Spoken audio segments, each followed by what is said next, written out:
మెదక్ నుండి మాజీ మంత్రి హరీష్ రావు మాట్లాడుతున్నారు. ఇప్పుడు లైవ్ ద్వారా చూద్దాం. అమ్మవారి పైసలు వాపసు తీసుకుంటారు, గింత అన్యాయం ఉంటుంది.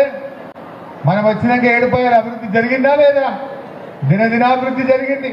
అరే మెదక్కు కేసీఆర్ రింగ్ రోడ్ శాంక్షన్ ఇచ్చిండు, ఆ రింగ్ రోడ్ కూడా క్యాన్సిల్ చేసిండు. అరే కొత్త గవర్నమెంట్ వస్తే పాతోళ్ళ కంటే ఎక్కువ పని చేయాలి, పాతోళ్ళ కంటే ఎక్కువ పైసలు ఇవ్వాలి. పాతోళ్ళు ఇచ్చి వాపసు తీసుకుంటారు.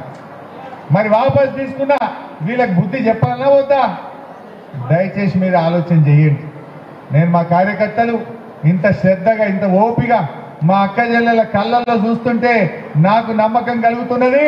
మా వెంకటరామరెడ్డి గారు ఖచ్చితంగా గెలుస్తారు, గెలిచి తీర్థం. వెంకటరామరెడ్డి గెలుపు ఖాయమైందని నమ్మకం కుదురుతున్నది. సో దయచేసి వెంకటరామరెడ్డి గారిని గెలిపిద్దాం. మళ్ళొక్కసారి మెదక్ కిల్లా మీద గులాబీ జెండాను ఎగరేద్దాం. జై తెలంగాణ. ఈరోజు మన పాపన్నపేట మండలానికి బీఆర్ఎస్ పార్టీ తరఫున వచ్చి